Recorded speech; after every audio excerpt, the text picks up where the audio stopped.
여기가 끝이 아닙니다. 라는 제목으로 함께 나누겠습니다. 하나님을 기쁘시게 하는데 열심을 내는 성도가 되시길 축복합니다. 반대로 그 어떤 왕보다 하나님을 노하시게 하는데 열심이었던 왕이 있었습니다. 누굽니까? 북이스라엘의 아합이라는 왕이었습니다. 그리고 그의 아내 여왕 이세벨. 하나님은 아합 왕이 자신의 허물과 죄를 깨닫고 하나님께로 돌이키도록 엘리야를 보내었습니다. 하나님의 그 말씀이 계셨는데 수년 동안에 비도 한 방울 내리지 않고 이슬도 없을 것이라 했습니다. 하나님은 당신의 그 말씀대로 이루심을 보이기 위해서 엘리야를 요단 앞에 있는 그릿 시내가로 보냈습니다. 순종한 엘리야에게 하나님은 까마귀를 통해 먹이셨습니다. 그리고 얼마 있지 않아 그 흘러내리던 시내가 다 말랐습니다. 하나님께서 당신의 그 말씀대로 이루시겠다라고 엘리야에게 보여주신 것이죠. 여러분, 하나님께서 우리 성도에게도 엘리야에게 하나님의 그 살아계신 말씀대로 이루심을 보이셨듯이 이 말씀을 내가 믿을 때 이 말씀대로 이루시는 하나님을 경험하는 성도가 되시길 축복합니다. 그래야 인생이 두렵지 않고 하나님의 말씀 앞에 묻고 따지고 계산하지 않고 순종할 수 있는 것입니다. 하나님께서 오늘 우리가 읽은 말씀대로 그 시냇가가 다 마르자 이제는 사르밧에 있는 한 과부에게로 보냅니다. 한 과부가 나뭇가지를 줍고 있는데 엘리야가 나 물 좀 주시오 하고 청합니다. 그리고 거기다가 나 음식도 좀 주라 청하지요. 여인이 뭐합니까? 나는 떡이 없고 가루 한 컵 그리고 기름 조금 있는데 죽기 전에 이거 나뭇가지 주워다가 남은 거 다 먹고 이제는 죽으려 합니다. 이리 말했던 그녀에게 어떤 일이 일어났습니까? 이게 마지막입니다. 여기가 끝입니다. 했던 그녀인데 비가 내릴 때까지 하나님께서 비를 주실 때까지 3년 6개월 동안 우리 식으로 표현하면 쌀통에 쌀이 떨어지지 않았습니다. 길은 마르지 않았습니다. 오늘 말씀을 통해서 하나님께서 우리에게 주시는 교훈이 뭡니까? 오늘 세 가지를 좀 기억하고 같이 기도하고자 합니다. 첫째는 우연을 믿지 말고 하나님의 섭리를 믿고 살자. 우연이 아니고 하나님의 섭리를 믿고 살자. 엘리야는 하나님의 그 말씀대로 그릿 시냇가가 마른 것을 보았습니다. 그리고 까마귀를 통해서 공급하시는 하나님도 보았습니다. 그래서 엘리야는 하나님이 가라 할 때 갔던 것이죠. 옛 TV 광고에 이런 것이 있었습니다. 씹고 뜯고 맛보고 즐기고. 혹시 기억하십니까? 이 몸이 튼튼해야 된다는 광고였죠. 누구는 맛난 음식을 보고도 이가 아파서 먹지 못하는데 어떤 사람은 맛있게 먹죠. 이처럼 우리도 하나님은요 그저 성경에서 글로만 읽어보는 것이 아니라 우리의 오감으로 영감으로 우리의 삶에서 하나님을 눈으로 보고 우리의 삶에 하나님의 역사를 느끼고 경험하는 성도에게 다시 한번 축복합니다. 이 사르밧은 우리나라 따진다면 경기도 북쪽인데 저 서해안 쪽에 저 북쪽입니다. 지금으로 따지면 파주쯤 그 위쪽입니다. 이스라엘과 그 이방 지역의 그 경계 지역 게 있습니다. 엘리야가 어찌합니까? 하나님께서 그 사르밧, 이제 보니까 나는 시돈에 속한 사르밧이라 했죠. 이 시돈은 이방 땅이거든요. 너 이방 땅으로 가라 할 때 하나님, 아니 왜 하필이면 이방 땅입니까? 하지 않고 순종으로 갑니다. 왜냐하면 하나님의 섭리를 믿었기 때문입니다.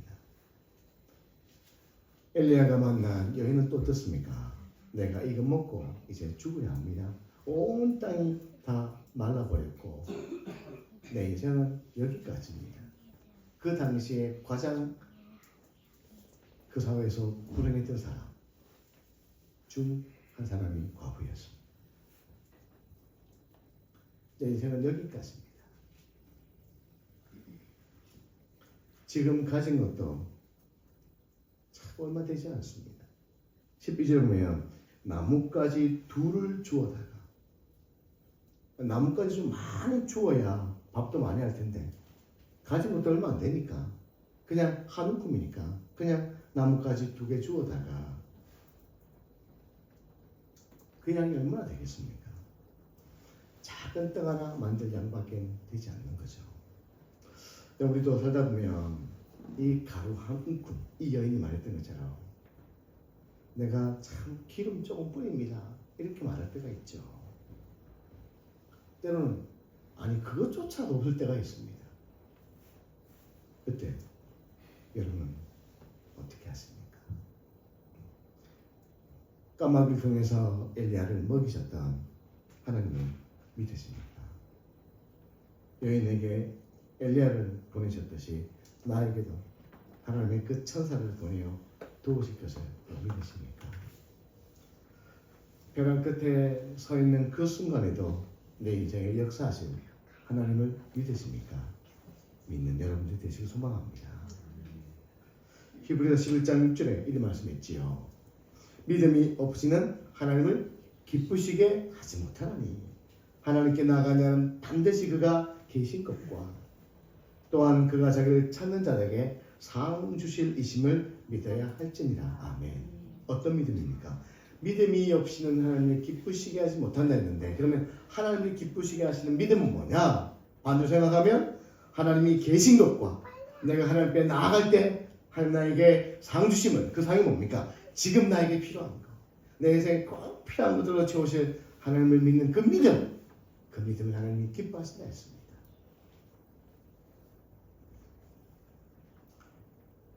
믿음은요 한계가 없지만 불신앙은요 하나도 이루지 못합니다. 믿음 안에서 된다 하면 되게 하신 분은 내 하나님, 안 된다 하면 아무것도 가진 거 건질 게 하나도 없는 것이죠. 그러니 사르밧 과부를 엘리야와 만나게 하신 하나님, 엘리야를 사르밧 과부에게 보내신 하나님, 그 모든 것이 하나님의 섭리였듯이 오늘 내 인생의 그 고난과 그 어려움 속에서도 하나님의 그 섭리가 있음을 믿는 성도 되시길 축복합니다. 두 번째는요, 그래서 그럴 때 오히려 순종입니다. 오히려 순종. 어쩌면 엘리야는 하나님께서 가라 했으니, 좀 보십시오. 9절에 성경 한번 봅시다. 너는 일어나 시돈에 속한 사라봇으로 가서 거기 머물라. 내가 그곳 과부에게 명령하여 내게 음식을 주게 하였느니라. 이리 말씀하셨으니까 어쩌면 좋은 집에 많은 음식을 준비해 놓고 기다리고 있을 것이라 생각했을지도 모를 일입니다. 추측입니다. 그런데 막상 만난 여인은 예상과는 아주 딴판이었습니다. 하나님, 이건 아니죠.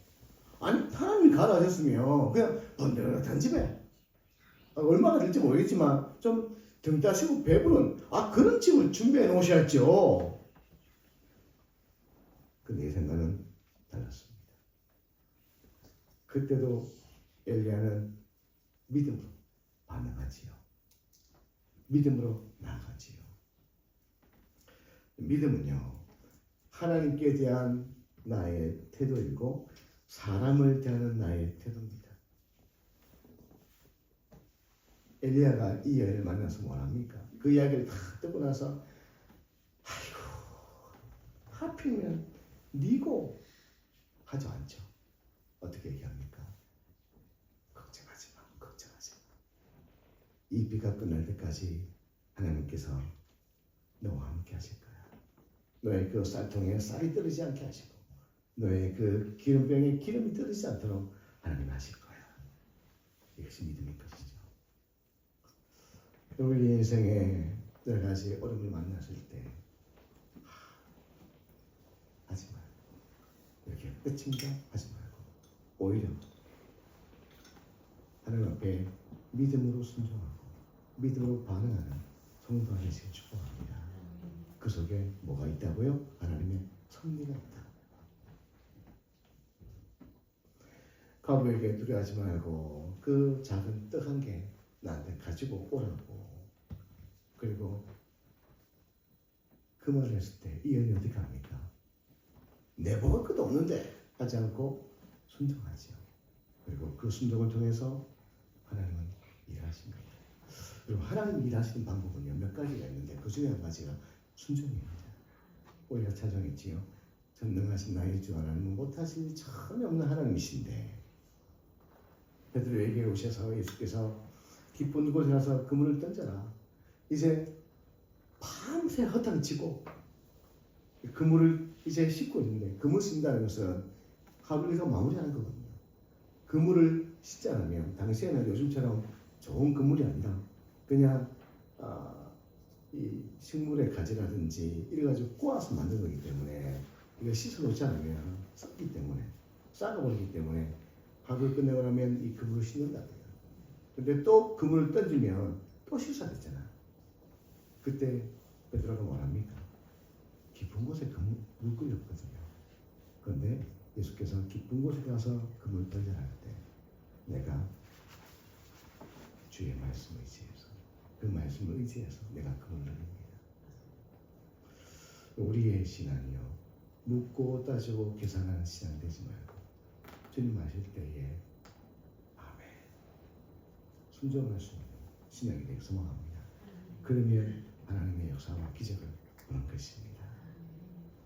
그러기에 우리의 삶에는 힘들고 어려울 때 오히려 뭐하자? 순종하자.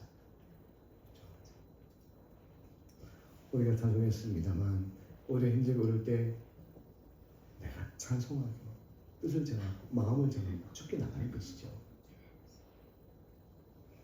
세 번째는요. 그 순간에도 하나님의 영광을 드러내심을 믿으라는 것입니다.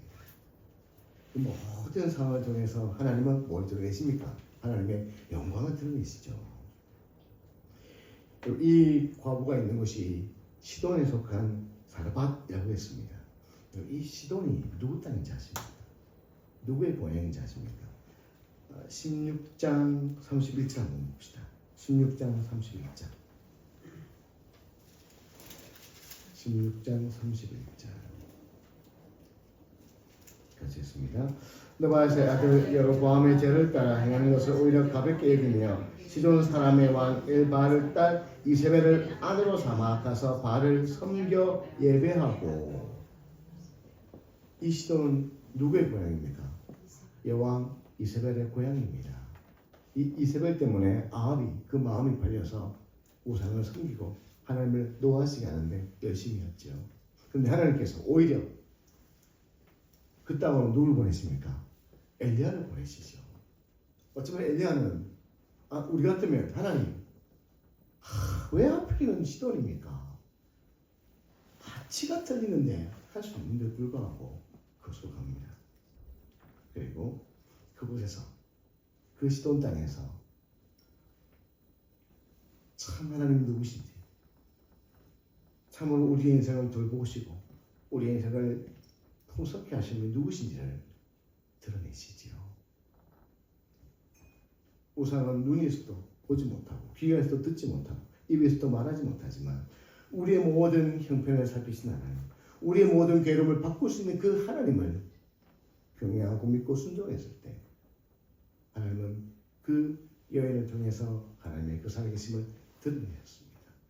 여인의 순종함을 통하여 그 쌀통에 그 쌀이 떨어지지 않게 하시고 그 기름병에 기름이 떨어지지 않게 하셨습니다. 밤에 이스라엘은 어떻습니까? 이스라엘은 하나님이 떠났을 때에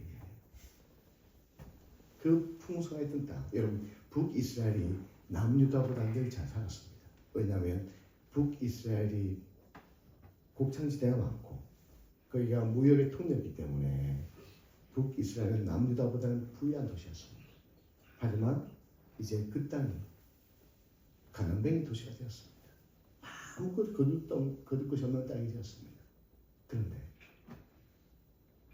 시돈 그 사르바에서 있는 그 과부가 주의 그 말씀 앞에 순종할 때 오히려 그 여인의 집에 그 풍성함 주시는 하나님 통해서 하나님은 누구에게 은혜와 복을 주시는지를 분명하게 나타내고 보이신 것이죠. 누구에게 보이십니까? 하나님의 그 말씀 앞에 순종하는 자에게 보여주시는 것입니다. 이 일을 통해서 하나님의 영광을 드러내신 것이죠.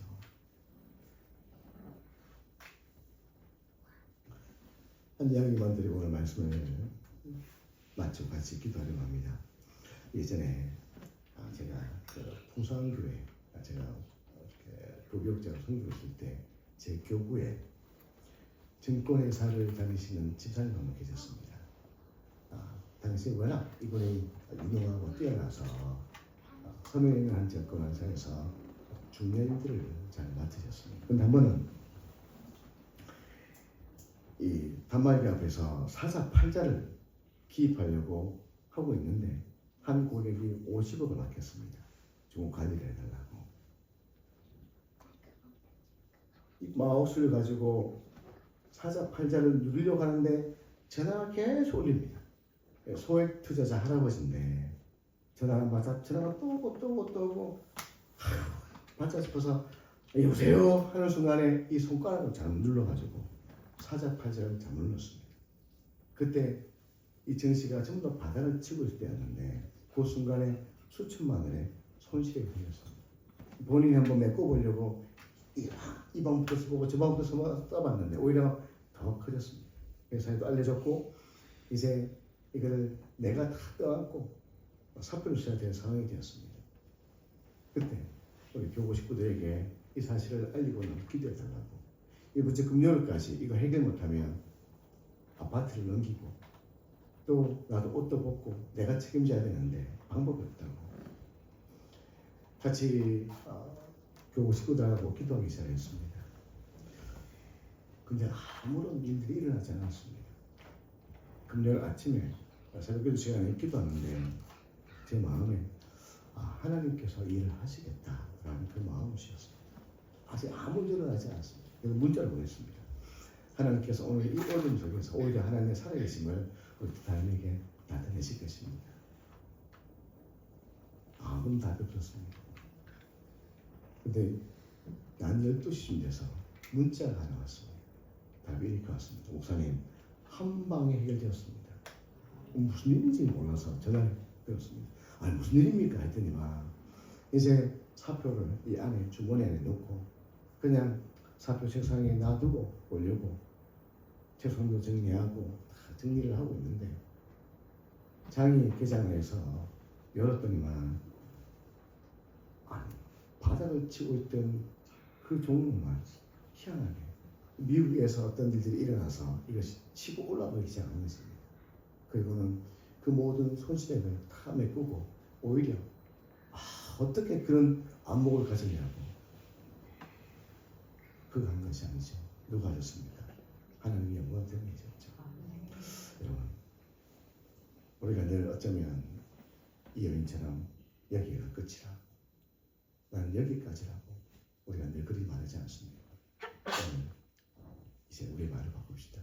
여기가 끝이 아니라 여기에서부터 하나님의 역사가 시작되는 것입니다. 내 인생의 그 벼랑 그 끝에 섰을 때 오히려 우리는 믿음으로 순종하고 믿음으로 반응하고 믿음으로 주 앞에 나갈 때 하나님의 그 영광을 보여줄 수 있습니다.